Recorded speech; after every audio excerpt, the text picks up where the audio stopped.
It's a big world out there. Welcome to Bigfoot's Wilderness Podcast.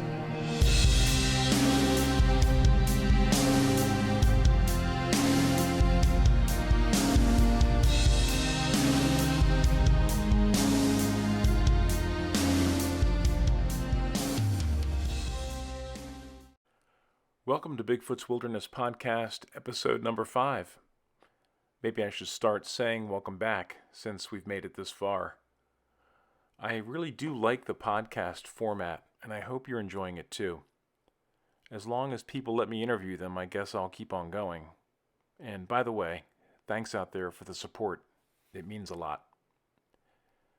Switching gears for a moment to the latest corona news in my area. It appears that in the next day or two, Southern Virginia will be opening up some non-essential business, and I can finally get my hair cut, which really isn't that much to cut.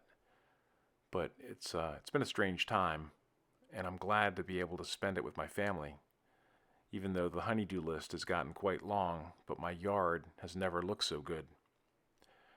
Okay, so before I start, I'd like to share a picture or two from a friend who hikes around Virginia.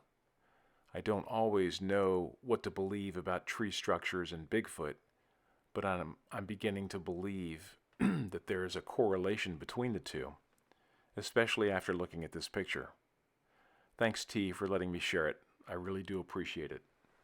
And as you see it, you tell me. Feel free to leave a comment. I can't imagine something that's probably several hundred pounds upside down in the crook of a tree. There was apparently no evidence of tractor marks or heavy machinery coming in, and there's no purpose for it. So it actually looks kind of fresh. You can still see dirt on the roots. So feel free to leave me a comment if you like, and seeing is believing. Check it out. Here's another interesting picture. Very much looks like a intertwining of trees and into a knot. This area seems extremely active, although I would like to see it for myself, and as I mentioned, I will be going out there at some point. So just thought I'd keep you up to date. I don't typically go out and do any type of research, but, well, I've been inside so long, it's just good to get out. So enjoy the pictures, and if I have any updates, I'll be sure to share them with you. So let me introduce you to my guest. His name is Ernest Solar, and he's an author of several books, but one in particular should strike home for many of us. It's called Spirit of Sasquatch, an excellent fictional novel. It's about a man whose wife disappears, and a Bigfoot is the most likely culprit. He never truly gets over it, and with the help of his 2 sons, they continue the search. There's so much more to the story, so I won't give anything away. I really enjoyed the book, and I have a feeling you will too. It's available on Amazon, and I'll be sure to leave the link in the show notes. My apologies for the loud burst that's about to come through. The audio between Skype conversations sometimes gets a little crazy, so here we go in 3, 2, 1. Hold your ears. All right, so Ernest, how are you doing? I'm doing well. I'm doing well. I hate to admit that I kind of like this self-isolation quarantine aspect of life, but I'm doing well. And what about you, Mike? I'd like it better if my company didn't keep having conference calls. Yeah, this whole remote learning teaching thing, I mean, I've taught online classes before in the past, so it wasn't that much of a change for me. But for some of my students, it's a little bit more difficult, I suppose, because, we kind of switch things up in the middle of the semester, so it was a little difficult for them. Yeah, looks like every kid's going through pretty much the same thing right now. Yeah, chaos. It is. So I've got 11 questions, and we've got at least 45 minutes to an hour to answer them. So Okay. I'll give you one at a time. And first, I guess I just want to say I met you a couple of years ago at a Bigfoot conference in Waynesboro, Virginia, and you were doing a presentation. and I thought it was great, and I thought it was very thought provoking. I'm not sure if everyone in the crowd, um, everybody wants to see pictures and evidence all the time, but no one wants to ask Sure. the questions, right?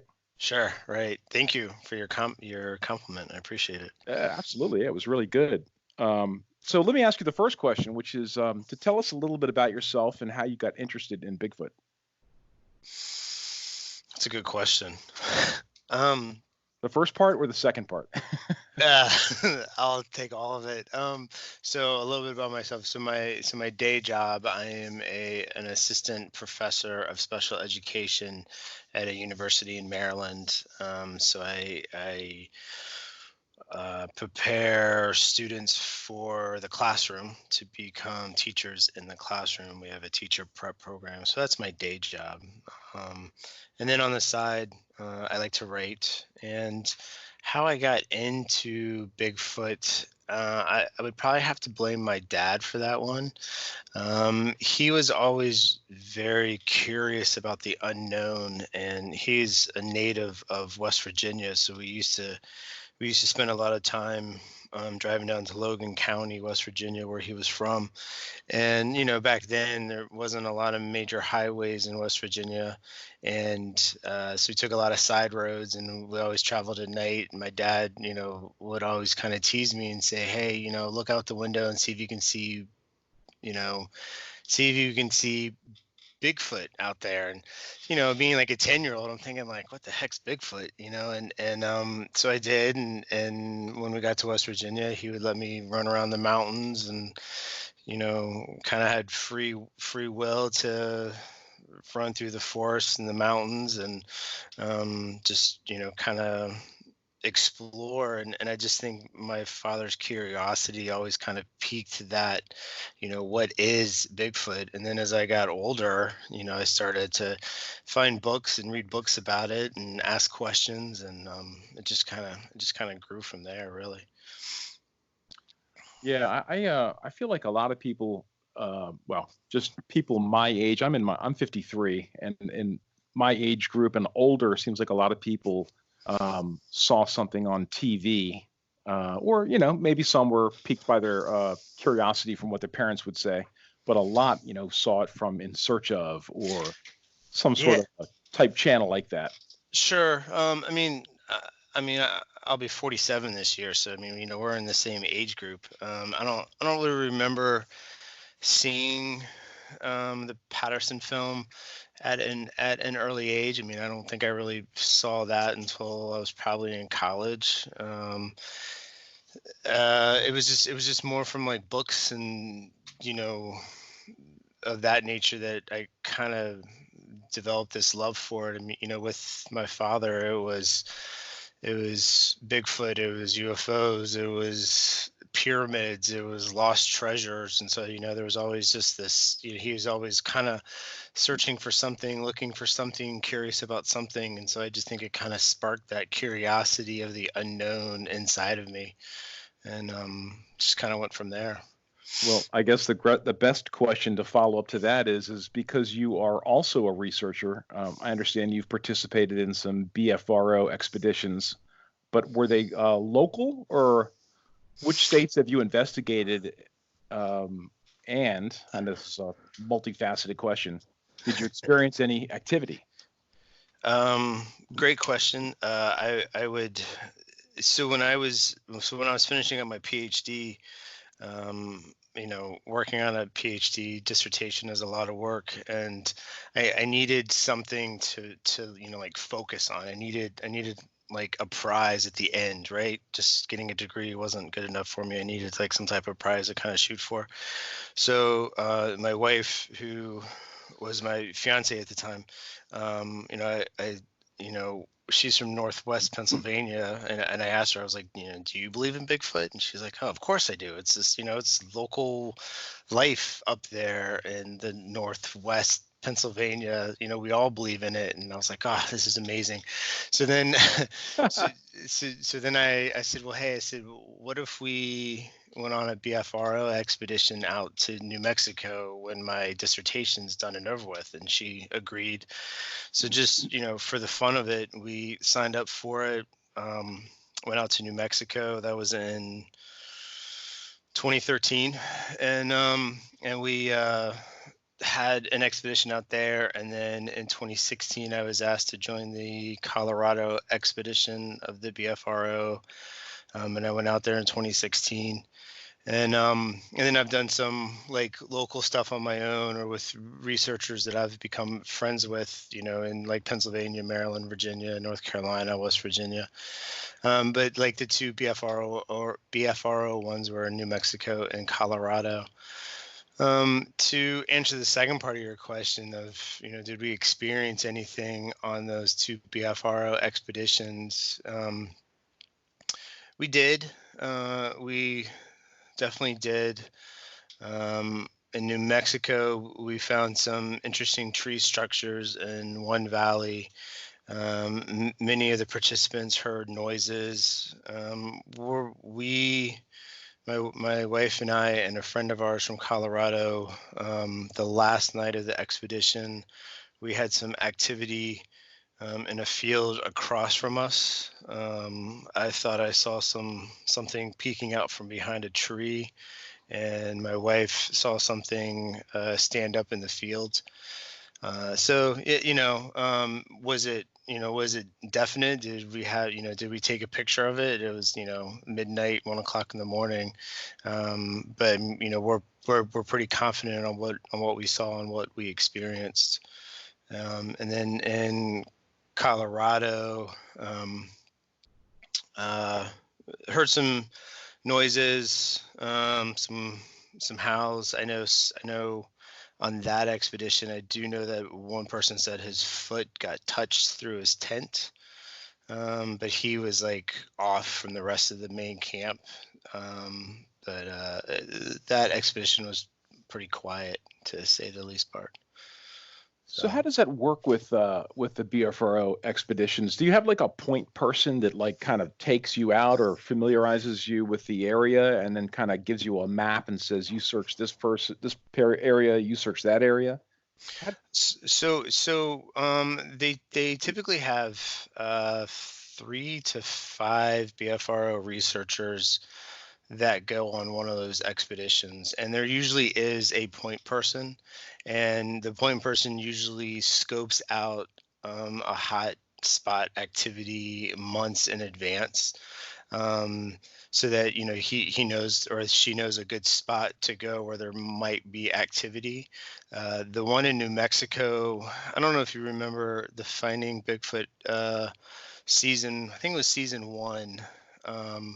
There was a gentleman who was in the back of his truck, and a Bigfoot walked past his truck in the middle of the night. That's where the New Mexico expedition took place.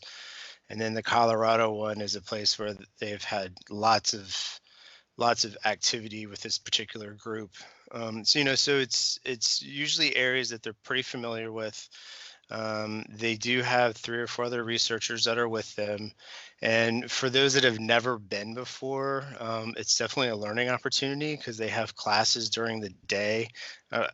Maybe classes is the wrong word, but they have like workshops during the day of what a footprint looks like, or what a tree break looks like, or what a wood knock sounds like, to kind of give the novice researcher an idea of kind of what they're looking for. And they do structure hikes, walks out into the woods at different times during the day, different times at night. And then you can also go off on your own. You just need to, kind of let them know so they have an idea where you're at. So if someone comes back and says, hey, I experienced this, they can be like, well, was that Ernest, or was that really, something that you really experienced, right? And so it kind of works in that way. To give you an example of how they kind of break things up, on the Colorado trip, I took 2 people up to about like the 10,000 foot mark where we were at, and then another group went to the 8,000 foot mark, and then we had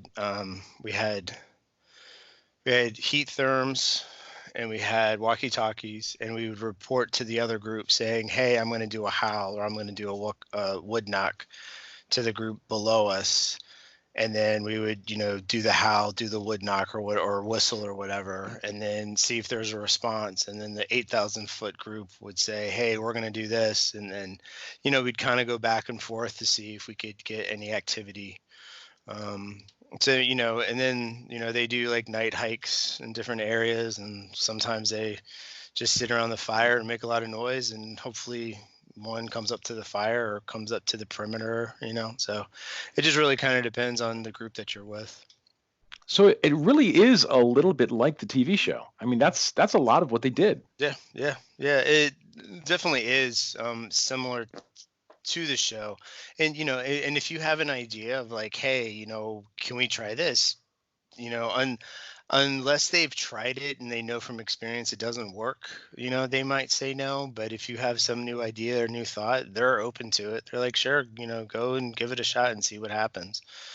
So it's nice because it's structured, but you also have freedom to kind of do what you want to do also. So it's not like this regimented, you have to be this way. I do know that there are some researchers will say, like you have to take out the light bulbs in your car so that when you open up your car door, it doesn't, that like dome light doesn't come on. So there are some like hardcore people out there that are, very strict in that way. And then there's some researchers in the BFRO that aren't quite as strict, if that makes sense. That does make sense. So I take it you are 24/7 camping for what, 3 or 4 days? Yeah, from like Thursday to Sunday. So like you get there Thursday. Thursdays are, you sit around the campfire, you tell stories, you meet each other. And then Friday you start doing the workshops and going on day hikes and kind of searching around. And then, Friday and Saturday night, you like do night hikes and expeditions. One of their favorite activities to do is to have all the women do a night hike on Friday nights, because that tends to attract more Bigfoot creatures in their experience. And so, the women will go on a night hike and go singing as they're like hiking down the trail, and, and then they see if they get any activity. That's pretty interesting. That's like that episode where they had the Girl Scouts all screaming around the fire and singing. Right, exactly. I remember that. Well, getting back to the initial question, or the part I asked earlier, was when you gave that presentation, I mean, I really enjoyed it. Would you be able to share some of your data from that presentation? Sure. I know was there's quite a bit. Yeah, a little bit. That's what happens when you're a professor. You tend to have too much data. Yeah, I can definitely share it. I was thinking about your question earlier, about the data that you were talking about, and I was looking at my PowerPoint to kind of refresh my memory. Are you talking about the qualitative and the quantitative data that I Yes. referred to in the presentation? Certainly. Yeah. So, as a professor of education, I mean, I was trained as a social scientist to, kind of look at data objectively to see if there's a pattern. And before I was a professor, I worked with students with behavior disabilities for about 10 years. And when you're working with behaviors, you look for patterns. And when you see patterns, you can, I don't want to say make predictions, but you can make pretty strong predictions of like, oh, if they do this, this is what's going to happen next, right? And so I read a lot of Bigfoot related books. And I like to kind of tease out the data that I'm seeing. I definitely like older books, meaning like the ones from John Green, that were back in the 60s, 70s time period, because I feel like those are more true to the actual experiences that people had. Like when you read about accounts from the 60s and 70s, and books that are published in like the 21st century, you lose some of the data and the translation, if that makes sense. Because it's kind of been reinterpreted a little bit. But getting back to the data and the presentation that you're talking about, I talked about qualitative data, and qualitative data is the anecdotal evidence of the existence of Bigfoot, right? And so this is like the accounts. These are those town hall meetings that we hear about, or the stories that people tell, right?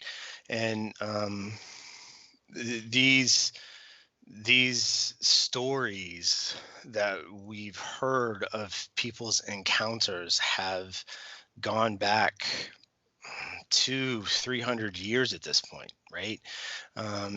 Including Native American. Almost every Native American tribe on the North American continent has some type of hairy big brother bipedal creature that their tribe is aware of. Pioneers, mountain men, explorers all have these stories from the 1700s, 1800s, of these ape-like Bigfoot type creatures. And so we have all this qualitative data. And when you look at this qualitative data, there's common themes related to Bigfoot. And that's what you do with qualitative data, is you take all these stories and you look for common themes. And the common themes are their size, their shape, their physical appearance, their vocalization, the smell, their behavior. These are all common themes that qualitative data looks at to say, hey, there's a pattern here. There's something here that exists that is real. And from a social scientist point of view, the qualitative data alone would prove the existence of these creatures. If this was a social science, if that makes sense. Right. Because you have 200 years worth of these common themes that keep coming up. Now, someone might ask the question of like, well, are people just repeating what they've heard in the past? Sure. That's definitely a possibility. But even if you just look at the data from 1850 or 1860 to 1970, all those common themes are still going to fall into those same categories of size, shape, physical appearance, vocalization, smell, behavior, right? Like it's all going to fall into those same common themes. So there's, just from the qualitative data alone, I believe that there's something out there. And then the way science is we like numbers, right? Like we like to see numbers. And I think this is one of the great things about Meldrum's book, Sasquatch: Legend Meets Science. As he looks at the quantitative data and looks at the range of the footprints, and is looking at the actual numbers and looking at the existence of these creatures through quantitative data, through like actual measurements. He cites in his book, Dr. Fehrenbach, who analyzed over 700 Sasquatch footprints from a numbers point of view, and the range of the footprint size was anywhere from 4 to 27 inches, which is a huge range. The average size being about 16 inches. But what was interesting was that when he looked at these footprint sizes, it created a bell curve. And in science, bell curves are created by something that is happening in nature or happening in the world. If all these footprint sizes were faked, you would have a scatter plot. You wouldn't have a bell curve. You would have all these scattered points all over the graph. And so to me, again, it's just leading to that, proof existence that yes, there is something out there. There's something in the woods. There's something that is real that people are actually experiencing and seeing. And that's basically what the data that I talked about at the presentation. I thought the bell curve that is most appropriate right now with what we're going through. Definitely. Yeah. I don't know much about Dr. Fehrenbach. I don't even know the name, actually. What period of time, or is he still kind of in the Bigfoot world? No, I don't believe he's still in the Bigfoot world. He's retired. He was working with the Oregon, as in the state Oregon Primate Research Center. This was back in I think he did this back in the mid 90s, if I remember correctly. So he was probably around with Grover Krantz and maybe the beginning of Dr. Meldrum. Yes, I believe so. Okay, that's neat. It's it's like a point of reference. You kind of have to put him in that timeline. Like, where did he appear? Right. Who's phasing in, who's phasing out. Yeah, exactly. So, and again, from your data and from your presentation, just in your opinion, do you believe that Bigfoot is flesh and blood, or do you believe it's something else? And when I say something else, some say spiritual, like where you use the word the woo, but others even go as far as to say alien or from another dimension or a planet. That's a difficult question to answer. I will, first off, I don't believe that they're alien. I don't believe that they're from another planet. I hope I don't isolate anybody by saying that, but I mean, that's just my own personal belief, that I don't believe that they're, an alien or a workhorse from another planet that's been dropped off onto our planet. I do lean towards the aspect of the Native Americans' beliefs that Bigfoot or Sasquatch is a physical flesh and blood creature that can take spirit form, that can slip in and out of the spirit world. Now, everyone's definition of the spirit world is different.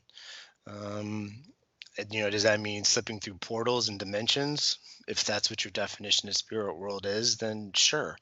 If your definition of spirit world is the Native Americans' definition of, when you pass, you go into the great sky to join your ancestors, then sure, that's, then that's the spirit world. There's, and I'm not trying to like cop out on an answer.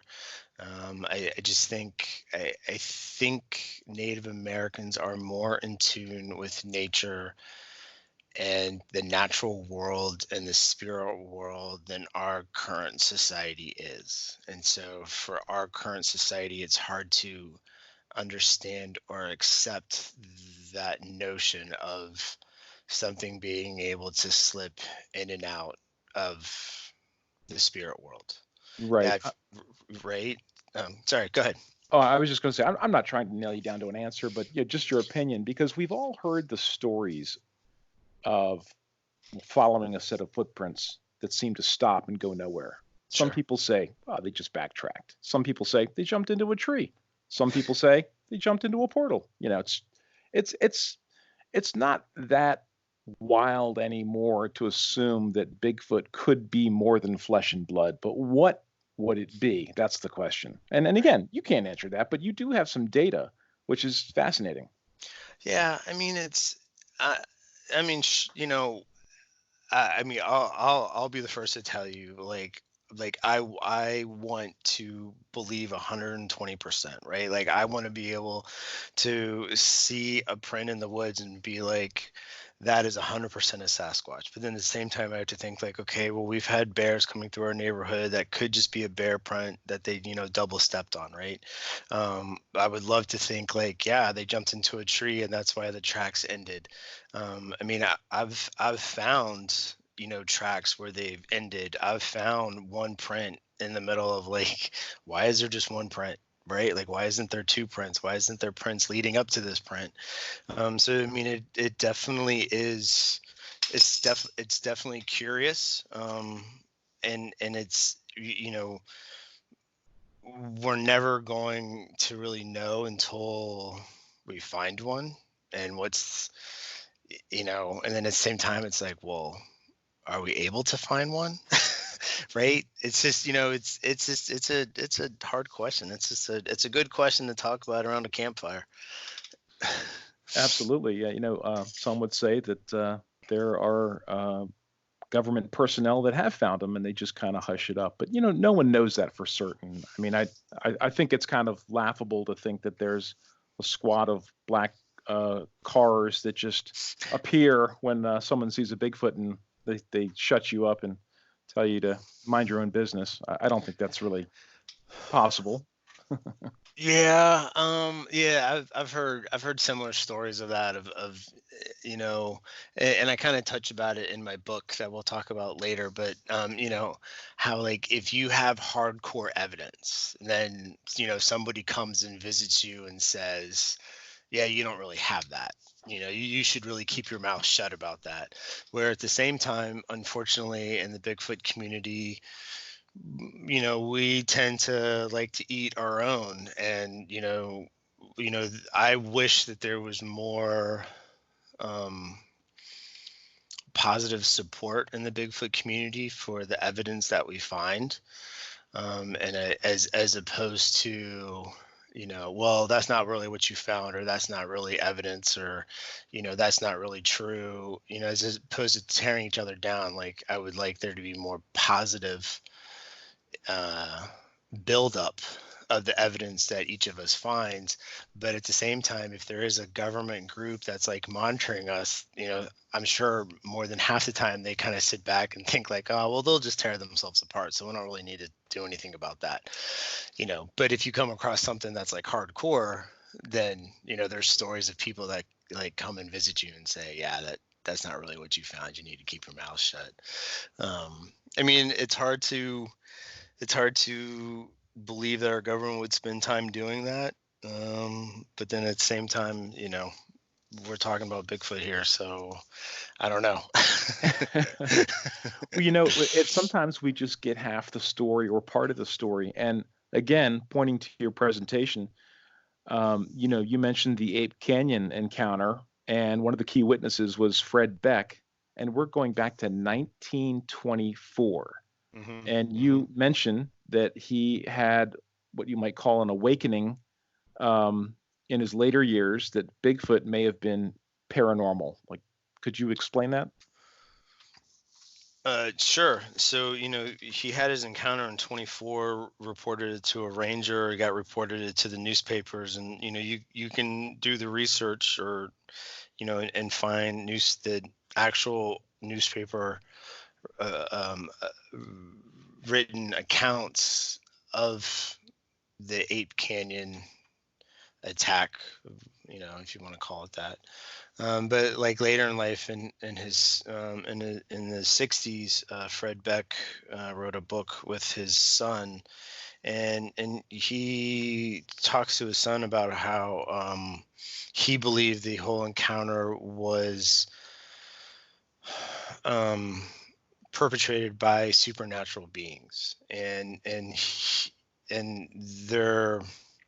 they were in Ape Canyon to begin with because they had a gold mine, and the gold mine that they were prospecting, Fred Beck says that he found with the help of a spirit guide, actually two spirit guides. One was a Native American Indian, and another one was a woman. And him and his friends actually named the gold mine after one of the spirit creatures that helped them find that gold mine. So, and they found that gold mine back in like 1922, 2 years before the incident actually happened. So, Fred Beck always kind of had this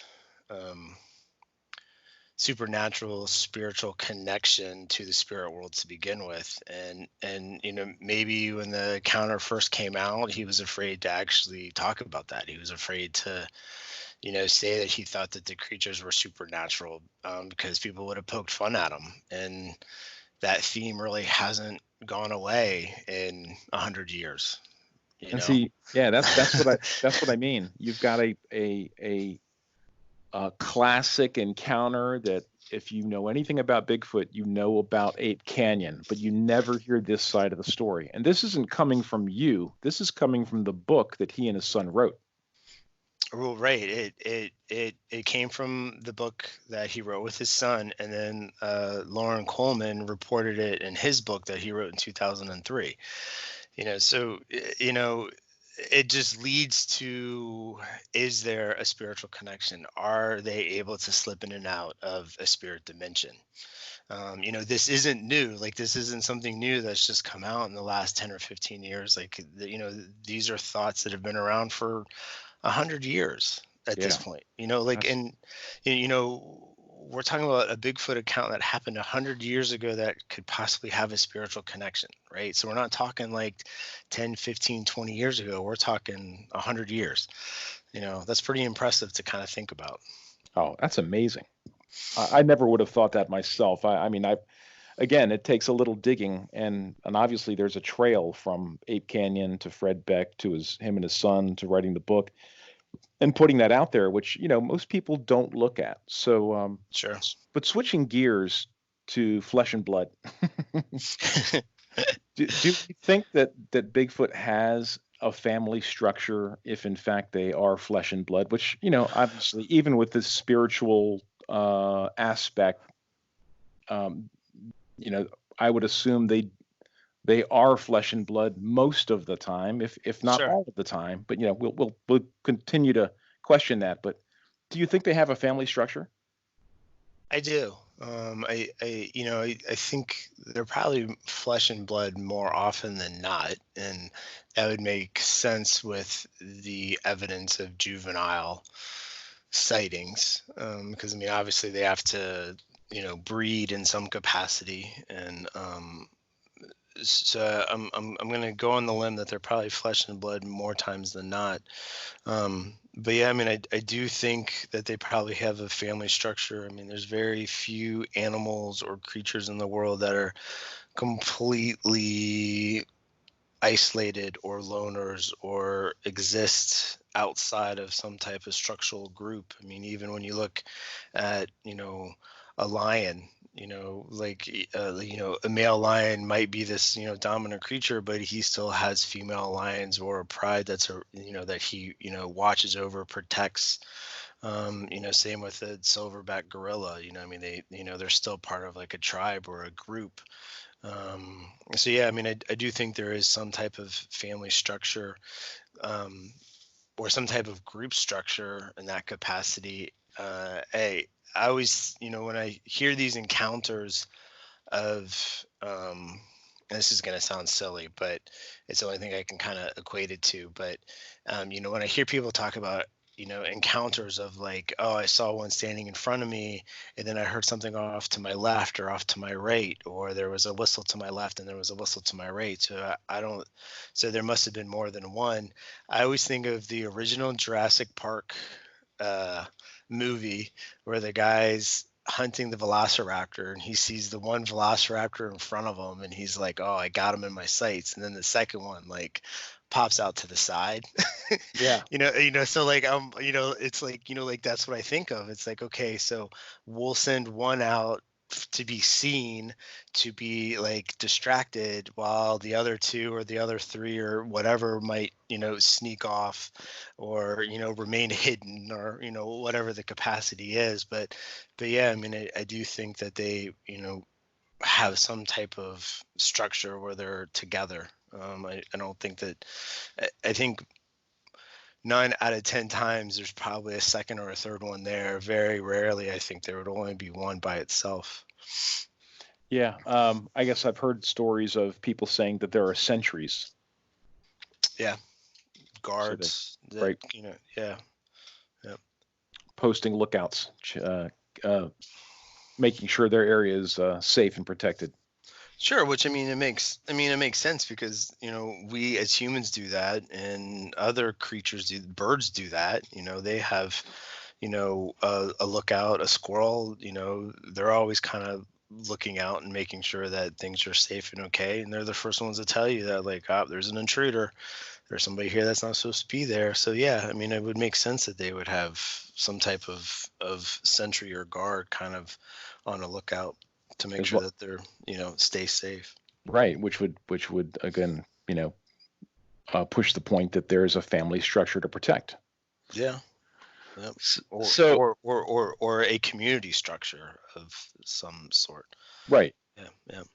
Um, I take hikes and walks like anybody else does, and I see stuff out there in the woods, and I don't always know what it is. I've found prints, I've found tree structures, but do you believe that there's a connection between Bigfoot and stick structures and tree structures? I do. I actually think that the stick structures are a form of communication between them. I don't think that they're necessarily a form of communication from them to us, because why would they want to communicate with us? If they wanted to communicate with us, they wouldn't be so elusive to begin with. So I don't really think that the tree structures are a form of communication to us. And a perfect example would be like the X stick structure. I hear a lot of researchers or people say that the X stick structure is, warning us to stay away. Um, I have a hard time with that because in Native American culture and language, two arrows made into a cross means friendship. So, kind of taking that into perspective, what if these X stick structures that we find are actually a form of communication to another group of Sasquatch creatures that are saying, hey, this is a friendly area to come to. This is a friendly area to be at, as opposed to telling us to stay away, because they don't need to tell us to stay away because they can stay away from us. I mean, they've proven that over and over again for hundreds of years. So yeah, I mean, I do think it's a form of communication, um, that they use among themselves that we just happen to fall upon. That's a really good point. So Um, Now, you did kind of mention the BFRO expedition, but have you personally had an encounter? I believe that I have. I believe. I mean, outside of the footprints that I've found, I do have a time where I was yelled at. That I believe that I was yelled at by one of them, and when I was in the Pisgah National Forest, I believed that I saw a conical shaped head move across the trail behind me, and then I at a later point I believe it charged up behind me. You know, and then shortly after that, on my hike back, I found a print in the same area. So yeah, I mean that's probably the closest encounter that I've had was the one in North Carolina. Okay, wow. And again, I mean, you get a sight? It wasn't a sighting, but it was pretty much like you said, the prints, the noise, and So yeah, so I was actually um, I was actually at a 5-day silent retreat because I study mindfulness meditation as well, and so I was actually at a 5-day silent retreat, and I was there. There was a mountaintop that I would go up to and meditate for a period of time, and then I would, go back to the, campsite. But and there was a trail that went up to this spot that I would go to, and there was this one part of the trail that was always muddy, and I always brought a camera with me, and take pictures of the forest and nature and stuff like that. And so anyway, so my last day, I go up there. I didn't have a camera. I just went up because I only had a few minutes, and I sat there and I was meditating. And while I was meditating, I had this thought or this feeling to turn around. And so I stopped what I was doing and I turned around, and the trail behind me, I see this conical shaped head go across the trail. And I was like, huh, that was interesting. And so then I turned back around and I continued meditating, and a couple, I don't know, 5, 10 minutes passed, and I promise you it sounded like elephants ran up behind me and then crashed into the woods. And at that point, I said, I should probably go. and I got up and I said thank you. And I walked back down the trail, and I was walking down the trail, and that little mud spot that clear as day was a print. And I literally started laughing because I was like, you knew I didn't have a camera. I was like, you knew I didn't have a camera. That's why you left this here. And I left, and I went home after that because I was going home that day. And I went home after that, and I didn't go back and take a picture of the print because I felt like it was a gift. I felt like they were giving me a gift, and of being like, yeah, we were here. On that same trip, I had found a couple of stick structures. I'd found some like rocks that had been stacked, and and I'm not saying like on the side of the trail, like I'm talking like in the woods, where like most people don't go. And so it was definitely a very cool experience that I hold close to my heart, because it was very real. Yeah, that sounds like they figured you out. Yeah, a little bit. This guy's just gonna sit in one position while he's staring off into nothingness, and we're gonna walk right by him, and he's not even gonna see us. Yeah, pretty much. I can combine two questions into one. The reason I've learned how to do multiple questions, I think I've watched enough of the coronavirus press conferences. I'm learning how to combine questions. Sure. You ever watch those? Oh my God, they're so boring. Yeah, no, I try to stay away from them. Yeah, it's a good idea. So obviously everybody, I have recently started hearing more about juvenile Bigfoots, but I've got a lot of encounter stories that people send to me, and they ask the same question. They don't just tell me an encounter; they even ask me questions. I can't necessarily answer them. Although I did have my own sighting, but I can't answer their question, and I kind of like to just put it out there for people to try to answer for me. So the question is how can something so big stay elusive for so long, and what are they? Meaning, do you think they tend to be more human than ape, more ape than human, and do you think that the possibilities of something so big staying elusive for so long is just unfathomable? Like, is that really something that I mean, people do occasionally see them, but how do they stay out of our eyesight, are we just that much of a bunch of wusses that we don't go out into their territories enough to go find them? I mean, obviously the North America is massive, and there's still places that people don't go. I mean, there's still airplanes that go missing in our wilderness and are never found. People that die and are never discovered or never found. Right. So, how is it possible? That's a great question. I know. I thought about it for a long time. I had so many answers that were like popping into my head, that not really answers. I should rephrase that, but examples and thoughts as you were asking that question of, basically how are they able to stay so elusive? And I mean, I do think that there is a human element to them. I think that there is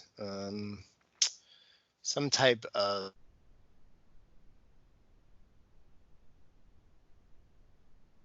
Did we lose you? You seem to have blipped out. Are you there?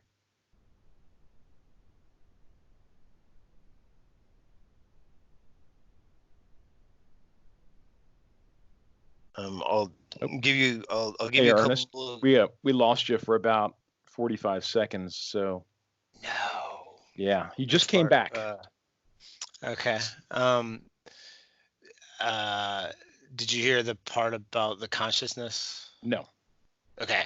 So I was talking about how like I think that they have some aspect of consciousness to them. Like I'm not saying that they're necessarily human like we are, but they have some type of consciousness equivalent to our humanness, right? So they're able to like problem solve and kind of think through situations, right? And so, when you're asking the question about how they can remain elusive, I was, kind of thinking of some examples and thoughts and ideas, and I'm not saying that these are answers, but these are just kind of some of the thoughts that popped into my head. For one example, my wife and I, when we go for hikes in the woods, we like to go on game trails, right? So we like to go on like the deer game trails. So we're not going on like the regular footpaths. And where we live, our neighborhood has like 180 acres of woodland surrounding our house. So we oftentimes go on these game trails just to kind of like wander around and, look at things that you normally wouldn't see. And we have some neighbors that like to go jogging, and so they jog on the main trail. And I can't tell you how many times we've heard them coming that we've just squatted down, took a step back, stayed on the game trail, whatever, and just watched them go on by. They had no clue that we were there. And we're very loud, especially when we're in the woods, because it's not our nature, it's not our element. So I'm pretty sure it's easy to hear us coming from a good mile away and be like, here comes those clumsy humans again, let me just have a seat here and wait them out as they pass by. And we would never even know it. We wouldn't even know that they were sitting there watching us as we were going by. Same with deer. If you're walking in the woods and then you get this sense of like, wait, I'm being watched, and if you stop and you look long enough, you'll find a deer sitting there completely frozen, just staring at you, waiting to see what you're going to do, if you're going to walk on by or if you're going to go after them. So I mean, I think that's part of the reason why they're elusive. And then another piece of it is, there's research about us having plant blindness as humans. Like we as humans don't value plants, right? Like we don't see them as the same level as us. Even though if we didn't have plants, we'd all be dead. But Right. like, so we have this like plant blindness, and our vision has this 0.5 second delay of what we see. So we don't really see in real time. There's a slight delay in what we see. So, we're walking down the trail, and we walk past a bunch of trees, underbrush, whatever it may be. And as we walk past, something in our mind says, hey, what was that? Or that seems weird, or that seems odd. And then we stop and turn around and look, and we're like, oh, it's just a tree, or it's just a bush. And then we think nothing of it and we walk on. What if Bigfoot Sasquatch is standing there next to the tree? We're already distracted as humans as anyway. Most of the time when we hike, we're looking at our feet, not straight ahead, right? So we walk past something and then we're like, oh, what was that? We turn around and look. By the time we turn around and look, a good 2 or 3 seconds has passed. That gives that creature more than enough time to step back into the brush and disappear. And again, they're vanishing, or they're elusive, or so I actually don't think it's that hard for them to remain elusive from us, because we're so disconnected from nature. We're so disconnected from the present moment of what's happening right now, because we're not tuning into our 5 senses. We're not tuning into what's around us. So I think it's actually very easy for them to remain elusive and to hide from us. I couldn't agree more. And I think I've talked about it ad nauseum, but I'll just make a comment that when I had my sighting, the first thing I did was find a footprint. The second thing that happened, I heard talking and there was no one around me. Mm. The third thing that happened to me was it started making, and all I can call it is our primate sounds. And then the fourth thing that happened to me was I actually saw it, and that happened over a span of like, I don't know, 36 hours. Right. So all those things, kind of happened sequentially, but Right. over a long period of time. And obviously, sure, I know about Bigfoot. I've been doing this for a couple of years, with the encounter stories and sharing. But God, I mean, I was completely ignorant. Like even when I heard it, I was like, that's not what I think it is. Like, but I felt it. I could feel it. It happened. Right. Right. But I was completely ignorant. I saw the print. I'm looking at the print. I took a picture of the print. I measured the print. But at the same time, I first thing I thought is, oh, somebody's pranking me. This can't be real. I completely ignored my senses, I think. And Well, I so I would kindly disagree with you on that. I don't think you were ignoring your senses. I mean, I think you definitely were using your senses to pick up on what you were experiencing. I just think that you were having a healthy dose of skepticism of, is this really what I'm seeing? Am I, because like, we spend so much time researching this and thinking about it that we want to believe, we want it, we want Bigfoot to step out of the woods and shake our hand and say, "You're doing good work. Keep at it." Right. But at the same time, when we find something, we're like, "Wait a second, somebody pranking me?" like, is this really what I think it is? And I think that's healthy. I think that's how researchers should be, is to, first think of, like, could this be a bear print, or could there be people in the woods, that I haven't seen that are talking right now, or, is that a mountain lion grunting as opposed to a Bigfoot? So it's, I think that you were spot on with what you were experiencing, and I think it's good that you had that little bit of a doubt. That's just my thought. right, self-doubt. Yeah. One other thing that happened that was really weird was, I didn't remember it at the time. I am fairly large. I wear a 2X, and I took off my hoodie at night, and I stretched it across the front door of the cabin because there was no shade. Like, I felt like something was watching me. Right. I Yeah. was so creeped out that I Yeah. stretched it across the window to the front door. Like, I had this overwhelming feeling that something was staring at me, but I don't know if that was true or not. But it sure did. It sure did kind of bug me out. Oh yeah, we were in a cabin in Tennessee on the edge of the Smoky Mountains, um and the window over the kitchen sink, like, looked out, into this, like, thick forest, and it was probably a good, like, 8 feet off the ground. And the whole time we were there, like, my wife and I, like, and we didn't talk about it at the time. It was like after we left, I was like, I couldn't look out that window because every time I was by that window, something was looking at me. And she was like, "Oh my God, yes!" Or, it's like we couldn't see something looking at us, but it was just that sense of, like, something was there watching us. And it was, so yeah, I've had that feeling before. It's definitely a creepy feeling to have. And you both felt it.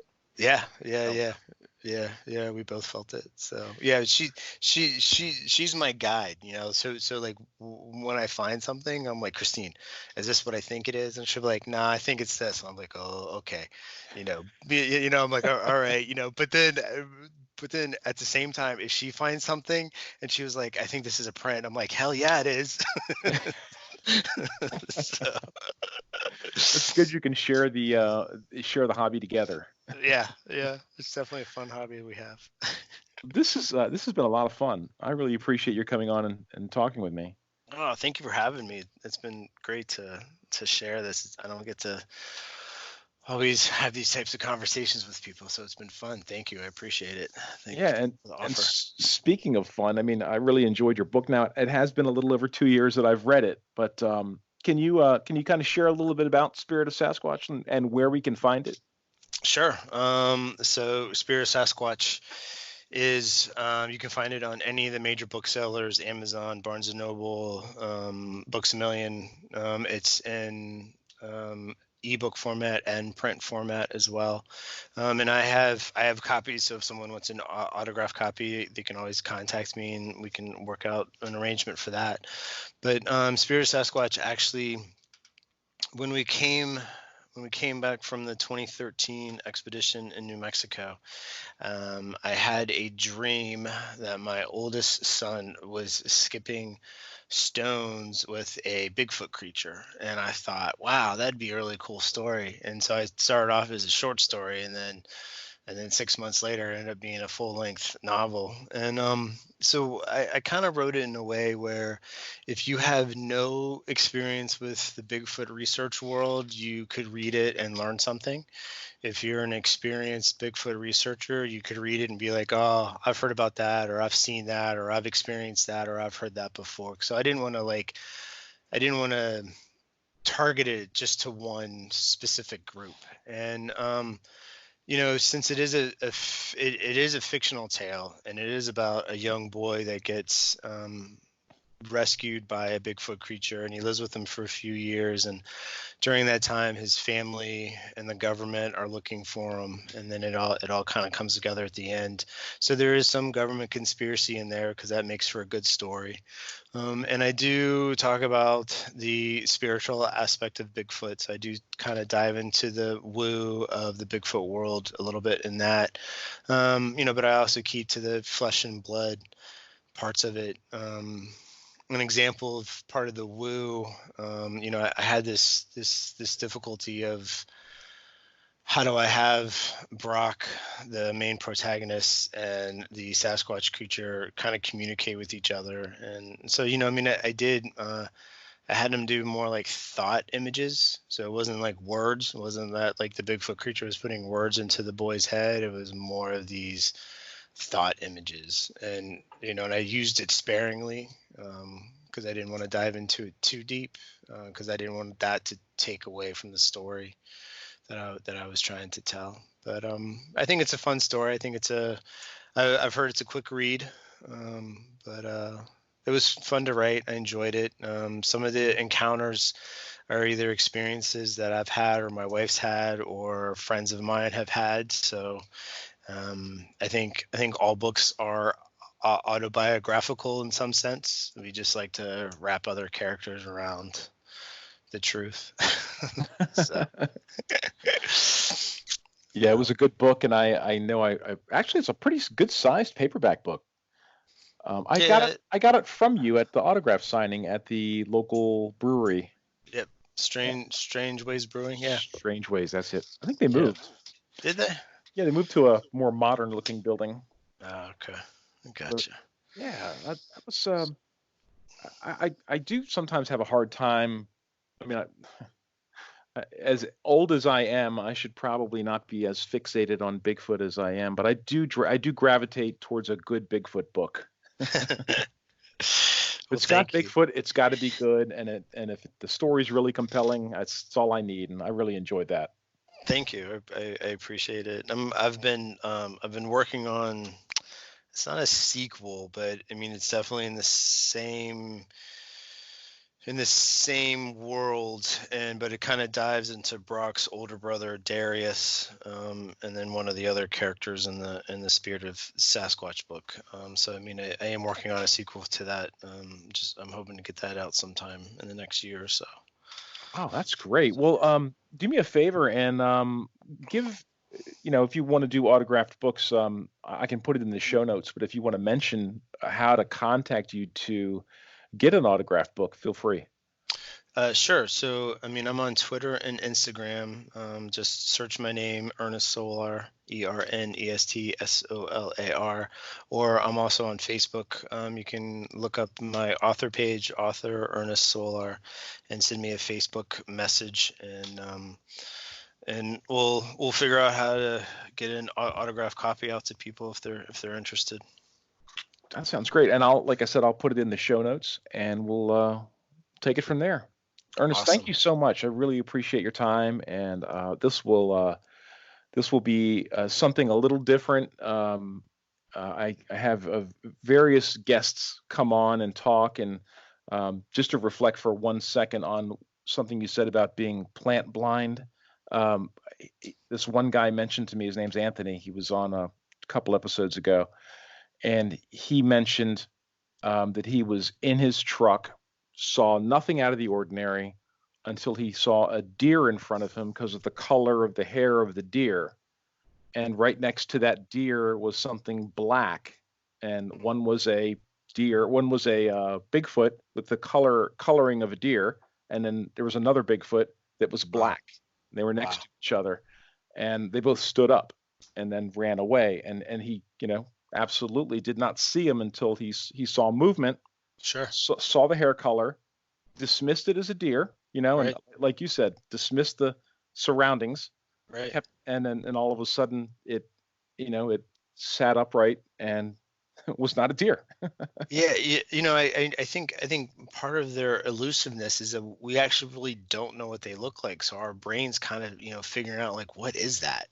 So it kind of goes through this, you know, this array of thoughts, images, and pictures trying to categorize what it is, and then eventually it kind of like melds into our brain of like, holy crap, that's what it is. you know? Yeah, So can you imagine what they think of us when they see us driving around in some big truck or on a bicycle or walking a dog with a party of people and yeah. shouting and screaming and yelling and acting as goofy as we do? And we wonder why they're elusive. Right. And now we've got COVID-19 on top of that. I know, right? Yeah, actually, there's been so many talks about, or so many reports about how nature is re-emerging itself because people are, staying inside and not out and about as much. And I'm curious how that's gonna play out with Bigfoot sightings in the next, few months. I've Well, been kind of yeah, curious about that. the Appalachian Trail is shut down, so you have to go to your local parks. That's about it. Yeah, it's crazy. It Crazy is. times. Well, take Mike, it. it has been wonderful talking with you. Thank you for this opportunity. And Yeah, thank you. I really appreciate it, and we'll be in touch. And if anybody wants to contact Ernest about his book, I will have it in the show notes. So thanks, awesome. everyone. Have a great day. Take care. Thanks. All right, folks, that wraps it up for this week. I will add a story to the next podcast. We were just trying to do our best to stay close to the 1 hour mark. I don't like to typically go over, but sometimes I'm forced to, and I know I don't like to break it up into part ones and part twos, but this was close to 1 hour. Everyone have a great day, great evening, great night, and we'll talk to you soon.